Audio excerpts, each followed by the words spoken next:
로마서 1장은 하나님의 복음을 위하여 택정함을 받은 사도 바울의 소개와 그리고 그 편지를 쓰는 목적을 말합니다. 그 목적은 누구에게나 복음이 필요하다. 로마 교회도 복음을 다시 들어야 한다. 그래서 나는 그 로마 교회에 간절히 가기를 소망한다고 말하고 있습니다. 복음은 유대인이나 헬라인에게나 모두에게 구원을 주시는 능력이 됩니다. 특별히 하나님의 능력이 됩니다. 모든 민족에게 다문화적인 것이죠. 그리고 전 세계적인 복음 증거의 근본적인 어떤 능력은 어디에서 나타나냐면, 그리고 그것을 행할 수 있는 것은 어디에서 오냐면, 이 복음이 모든 민족에게 그리고 온 세계의 복음이다 라는 사실을 참으로 믿을 때 복음은 매우 담대하게 복음 증거는 담대하게 이루어집니다. 그래서 이제 말씀이 로마서가 이제 향하는 곳은 뭐냐면, 왜 구원이 필요한가 라는 부분으로 이제 3장에까지 쭉 이어집니다. 그래서 오늘은 그 첫 번째 내용에 해당할 것입니다. 특별히 왜 구원이 필요한가 라는 질문을 다룰 때 우리 18절 말씀 함께 읽겠습니다. 하나님의 진노가 불의로 진리를 막는 사람들의 모든 경건하지 않음과 불의에 대하여 하늘로부터 나타나나니, 모든 사람이 하나님의 진노 아래에 있기 때문에 이 복음이 절실히 필요합니다. 특별히 그 하나님의 진노 아래에 있는 사람에 대해서 두 가지의 상태로 표현하고 있습니다. 하나는 경건하지 않음이라는 표현과 두 번째는 불의한 상태를 말하고 있습니다. 경건하지 않음은 19절부터 24절까지 다뤄주고 있는데, 이것은 수직적인 관계의 어떤 파괴에 대해서 다루고 있고요. 불의는 수평적인 관계의 파괴로 25절 이후로 다루고 있습니다. 경건하지 않음과 불의는 어떤 관계가 있을까요? 사실 이 둘은 동전의 양면과 같습니다. 같이 붙어가는 것입니다. 로마서는 계속해서 의식적으로 오늘 말씀, 우리가 읽었던 말씀은 이 둘을 연결시켜서 반복해요. 보십시오. 23절, 25절, 28절 계속해서 이걸 반복적으로 하는데 28절만 볼게요. 한번 28절 다 함께 읽겠습니다. 또한 그들이 마음에 하나님 두기를 싫어하며 하나님께서 그들을 그 상실한 마음대로 내버려 두사 합당하지 못한 일을 하게 하셨으니, 지금 뒤에 따라오는 그 죄의 모습의 그 뿌리가 어디냐면, 그들의 마음에 하나님을 두기 싫어하니까 그 자리에 다른 것이 채워 들어왔다라고 죄의 개념을 설명하고 있는 것입니다. 경건하지 않을 때 우리는 불의를 행하게 되어 있습니다. 수직적인 관계가 깨질 때 수평적인 관계가 깨집니다. 하나님과 질서를 깨는 자는 사람과의 그 질서를 무시합니다. 하나님의 권리를 무시할 때 사람들의 권리를 무시합니다. 이걸 지금 말하고 있는 것이죠. 그러면 경건하지 않음과 그런 불의함에 대해서 우리 조금만 더욱 살펴보십시다. 경건하지 않음은 무엇일까요? 사실은 그 뒤로 쭉 이어지는 말씀은 피조 세계에서 우리는 하나님이 계시는 것과 그분의 능력과 신성을 충분히 알 수 있다라고 말하고 있습니다. 우리 이것을 신학적인 용어로는 일반 계시라고 말하기도 하죠. 우리 모든 사람들이 자연을 통하여 그리고 하나님 만든 피조 세계를 통하여 우리는 충분히 하나님의 신성과 그분의 능력을 볼 수 있다라고 말하고 있는 것이죠. 이 장면을 우리가 볼 때 특별히 저는 그 창세기에 하나님께서 아담에게 동물들을 이끌어 오시고 아담이 그것을 보고 이름을 지어주는 장면이 있잖아요. 근데 하나님께서 근본적으로 창조할 때 인간을 만드신 목적은 무엇이냐면, 하나님이 보시기에 좋았더라고 말했던 모든 피조 세계들을 만드실 때 그 기쁨을 인간과 나누기 위하심이죠. 그래서 인간은 근본적으로 모든 피조 세계를 바라볼 때 하나님의 신성과 능력, 하나님의 지혜와 하나님의 놀라운 권능을 바라보면서 두 가지를 하게 되는 거예요. 하나님께 감사하고 또한 하나님께 영화롭게 하는, 이 영화롭게는 하나님께서 만드신 모든 것을 함께 기뻐하는 것, 하나님 안에서 기뻐하는 것이 하나님께 영광이 되는 것이죠. 이 두 가지를 행하도록 우리를 만드시는 것이죠. 그러나 오늘 말씀은 그러나 인간은 그렇게 행하지 않았다라고 말합니다. 왜냐하면 그들이 허망해지고 미련한 마음 때문에 스스로 지혜 있다라고 생각하는 마음 때문에 그들은 하나님께 감사치도 아니하고 영화롭게도 아니하였다라는 두 가지의 모습으로 드러나고 있는 것이죠. 이 구조 또한 사실은 창세기의 하와의 실패를 연상하게 합니다. 스스로 지혜 있다 하나 어리석은 자가 된 자로는 하와가 가장 먼저 그 자리에 섰죠. 선악을 알게 하는 그 지식, 그 지혜를 갖게 되면 자신이 하나님과 같이 될 것이라고 생각했던 여인이었으나 그게 얼마나 미련한 일이었는지를 우리는 알고 있습니다. 동일하게 이 사건이 나타나고 있는 것이죠. 하와 또한 피조석에 썩어질 것과 이 세상에 있는 것을 먹으면 하나님과 같이 된다라는 그 질서의 전복이 일어나는 걸 그대로 보여주는데, 이제 이 뒤로 나타나는 모든 사건 또한 동일하게 그것을 나타내고 있습니다. 진리를 외면한 채 피조물을 찬양하고 피조물을 우리 자신들을 위한 신들로 변질시키는 것이죠. 사람은 결국 끊임없이 경배하는 자를 찾습니다. 하나님을 경배하지 않으면 피조물을 경배하는 것이죠. 왜냐하면 사람은 하나님을 경배하도록 지어졌기 때문에 계속 그 경배의 마음이 어딘가로 향하게 되어 있는 것입니다. 하나님의 신성을 드러내는 피조물이 이제 신이 되어버렸어요.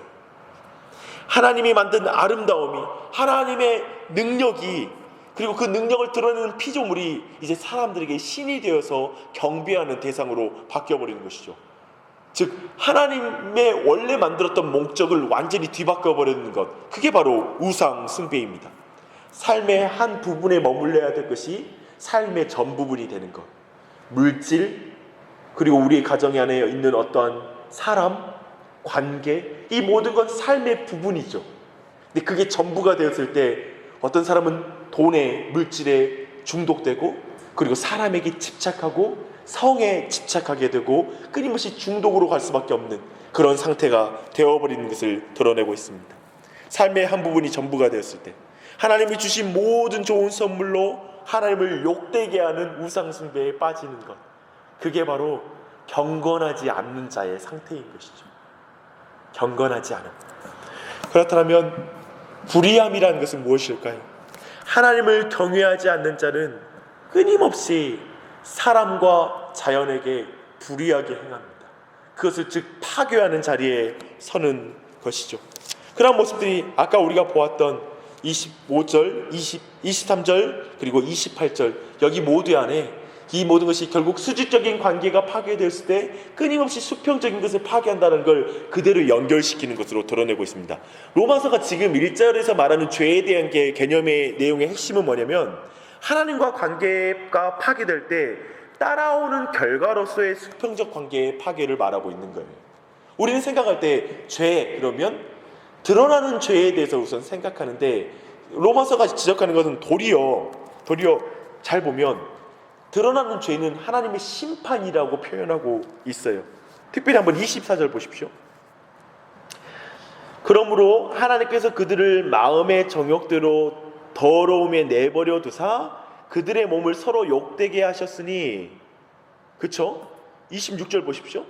이 때문에 하나님께서 그들을 부끄러운 욕심에 내버려 두셨으니 곧 그들의 여자들도 순리대로 쓸 것을 바꾸어 영리로 쓰며, 즉 뭐냐면 하나님을 마음에 두기를 거절하는 자, 그리고 하나님의 영광을 썩어질 것으로 바꾸는 자, 하나님의 어떤 피조물을 조물주보다 더 경배하고 섬기는 자, 그런 자들에게 내버려 두심의 결과로서 어떤 성적인 부도덕함과 동성연애와 그리고 나중에 나오는 여러 가지 모든 불의, 추악, 탐욕, 이와 같은 죄들이 따라 나온다라는 개념으로 지금 드러내고 있는 것입니다. 그래서 이런 모든 것, 그리고 이 심판, 이 죄는 너희들이 원하는 대로 되라 라고 말하는 것이죠. 네가 원하는 대로 될지어다 라고 말하는 게 사실은 저주이죠. 정욕대로. 사실 이 정욕대라는 원어적 개념은 뭐냐면 죄에 대한 욕망, 과도한 욕망입니다. 즉 하나님으로 만족하는 인간이 하나님으로 말미암아 만족하지 못할 때 그 욕망이 극대화되는 것이죠. 그 질서를 파괴하고 넘어서는 것이죠. 모든 질서를 뒤집어서라도 자신의 욕망을 채우려고 하는 것으로 나간다는 것이죠.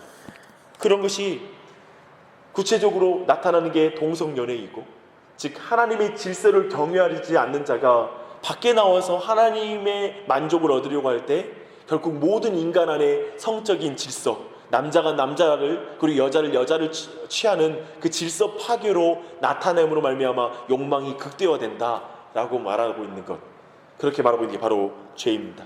하지만 그런 성적인 죄만이 아니라 사실 29절로 다루고 있는 죄들은 마음에 하나님을 두기 싫어함으로 나타나는 모습으로서 수평적인 관계의 파괴를 말하되, 29절의 탐심은 경제적인 무질서이고요, 그리고 살인, 반목, 속임수와 악의는 사회적인 무질서입니다.